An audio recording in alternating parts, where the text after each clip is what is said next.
ridicole ed evasive non solo alle suddette interpellanze parlamentari dai rispettivi ministri competenti, ma date anche dal Presidente della Repubblica, interpellato da una cittadina la quale ha ricevuto per risposta una lettera dove dice: io sono inerme, non posso fare nulla.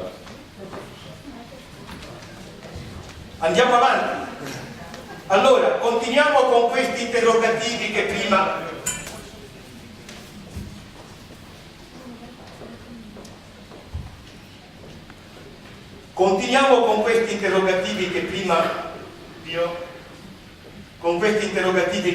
vi ho chiesto di porvi. I precedenti interrogativi possono trovare soddisfazioni in più chiavi di lettura. La madre di queste chiavi di lettura è inquadrata in un contesto programmatico prima sovranazionale e poi nazionale, molto ampio ed articolato, che rientra in quella branca della strategia geopolitica militare esistente fin dall'inizio del Novecento, che negli ultimi 60, 70, 80 anni ha preso sempre più piede. Stiamo parlando della guerra ambientale e della geoingegneria. Scusate. Nella guerra ambientale svolgono un ruolo importante e decisivo sia la geoingegneria e nel suo interno anche le scie di condensazione false. Guerra ambientale che talmente era reale la sua esistenza che la stessa ONU nel lontano 1977 si affrettò a dichiararla ingiustificata con la risoluzione di durata eterna e illimitata chiamata EMOD, che stabilì il divieto assoluto contro le modificazioni ambientali terrestri e nello spazio intorno alla Terra per fini bellici. Andiamo avanti. Prendo a prestito un'affermazione che ha fatto un nostro generale dell'esercito, il generale Fabio Mini.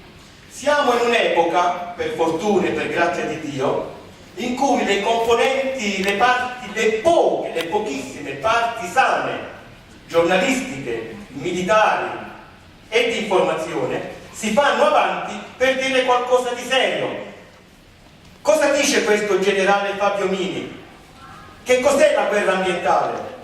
Lui dice: è la intenzionale modificazione di un sistema ecologico naturale per raggiungere uno scopo geopolitico bellico, aumentando le proprie capacità di intervento prettamente militare, annullando le limitazioni imposte dalla natura, al fine di infliggere ad una nazione, all'alleato riluttante, al nemico, una serie di danneggiamenti, distruzioni fisiche, economiche, sociali e psicosociali.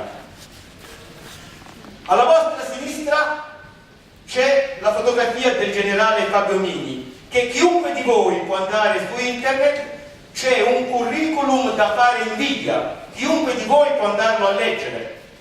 Cosa dice il generale Fabio Mini? Puntini, puntini, puntini, poi dice: ma come succede a molte convenzioni ONU, quella del 1977, EMOD, che vi ho detto prima, è stata ignorata ed i militari, i vertici militari, hanno anzi accelerato le ricerche e le applicazioni delle tecniche di modificazione del tempo e del clima, facendole passare alla clandestinità. Poi vado in fondo: oggi non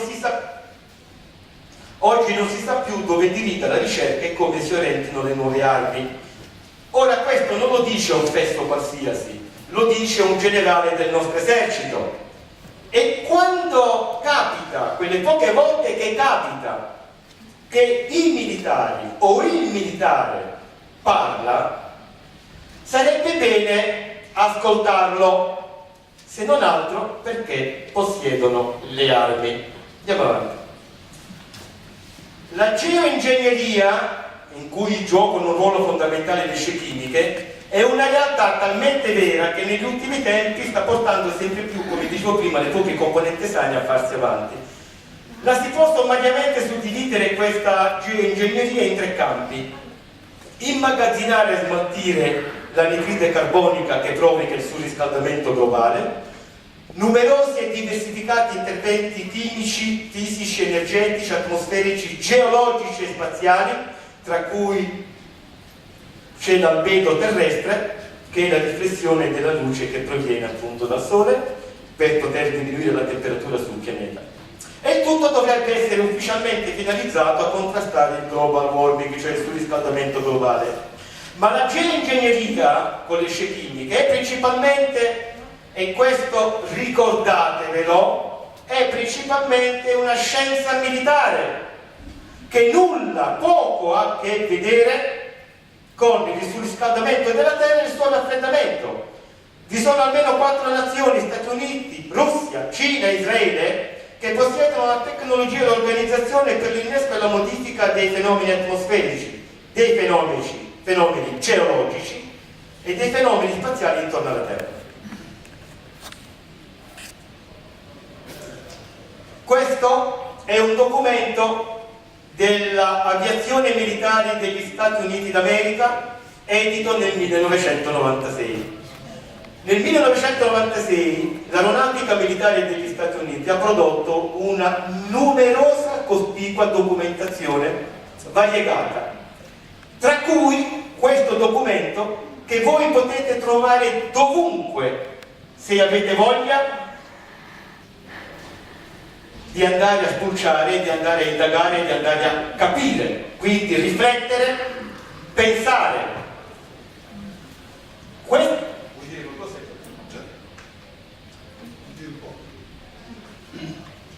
Allora, questo documento può essere l'emblema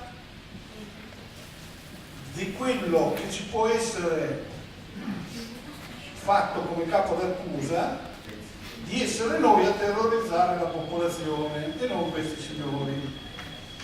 Mi spiego, per essere sicuri della traduzione, siccome è tutto in inglese, un inglese anche tecnico, essendo una collaborazione tra la NASA e l'Air Force americano, la traduttrice alla fine, quando ci consegnò la traduzione di noi, la sua parcella, ci disse: spero che sia la trama di un film di fantascienza, perché c'è da rabbrividire. Allora noi vi diciamo: non credete a una parola di quello che avete sentito oggi da noi. Allora voi vi arrabbiate e ci dite: cosa ci avete chiamato a fare?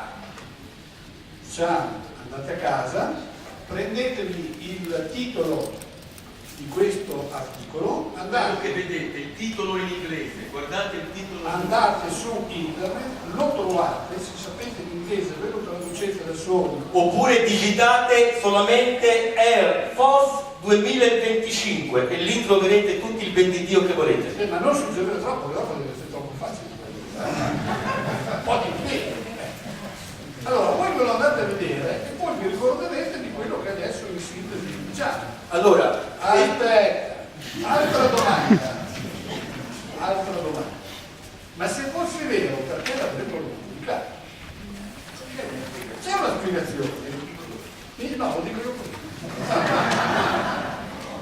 Allora, quando mia nonna diceva che quando andavamo al mare, le famose 2 settimane quando eravamo bambini, per le vacanze, la catenina della prima comunione d'oro la dovevamo mettere nel barattolo dello zucchero, perché così se vengono i ladri lì non ci guardano. Però il barattolo dello zucchero voleva messo sul tavolo, non nascosto in mezzo ai panni. La stessa cosa fanno questi signori che non ne avrebbero bisogno, perché tanto loro fanno quello che ne hanno voglia, ieri, oggi, domani, come l'hanno sempre fatto. Però dicendolo pubblicamente così, un domani uno va a reclamare: perché non ce l'avete detto? E loro ci rispondono: perché non l'avete studiato. Bastava andare su internet e vedrete che c'era pubblicato quello che noi stiamo facendo. Però non vi preoccupate, perché noi lo facciamo per il vostro bene. Vai. Bene, questo documento americano dell'aviazione militare degli Stati Uniti d'America consta più di 40 pagine, riassunto da me in solo 4 piccole slide che vi danno la misura di cosa stanno combinando. L'attuale trend demografico, economico, ambientale, dicono gli operatori dell'aeronautica militare degli Stati Uniti, Dicono che creerà stress planetario e che darà l'impulso agli USA e ad altre nazioni a rendere operativa l'abilità della modificazione climatica e dello spazio vicino alla Terra. Tale tecnologia del XXI secolo ci permetterà di vedere il nemico in tempo reale di giorno e di notte tramite una rete ambientale di sofisticati sensori nanotecnologici. La società dovrà, tenete presente questo verbo, è un ordine che vi stanno dando, la società dovrà provvedere alle risorse e alle basi legali. Quando si mette in atto una base legale significa che si sta facendo qualcosa di poco pulito, per cui c'è bisogno del supporto della giurisprudenza per lo sviluppo di questa capacità. La modificazione climatica è, voce del verbo essere, e dovrà essere tecnicamente realizzabile e socialmente desiderabile. Questo significa che faranno in modo, stanno facendo in modo o hanno già fatto in modo di presentarvi delle situazioni affinché voi imploriate in ginocchio la modificazione climatica, che non verrà fatta per il vostro bene, ma verrà fatta per finalità belliche. La modificazione climatica, loro dicono, è un tentativo ad alto rischio che però offre enormi capacità militari, dissimulando tali operazioni al pari di una verosimiglianza di origine del tutto naturale. Praticamente voi vedrete piovere, vedrete un temporale, vedrete un tornado, potreste vedere un terremoto, potreste vedere quello che volete, voi lo prendereste per un normale fenomeno naturale. Potrebbe non esserlo naturale, potrebbe essere artificioso, potrebbe essere di origine antropica. Lo sviluppo di questa abilità, dicono, ci darà opzioni per creare false condizioni meteo, virtuali, ingannevoli, influenzando l'informazione per l'utente finale. Ma l'utente finale non necessariamente deve essere l'iraniano, l'iracheno, il nemico. L'utente finale siete anche voi, tutti. Vi fanno credere qualcosa di naturale, ma in effetti di naturale non lo è. Quindi l'utente finale è chiunque, nemico o non nemico. Questo fa parte della cosiddetta tecnica subliminale, dei messaggi subliminali, che è già in vigore da almeno una cinquantina d'anni. Se qualcuno sta attento ai telegiornali che sono inframmezzati dalla pubblicità, a volte la pubblicità insegna anche a difendersi.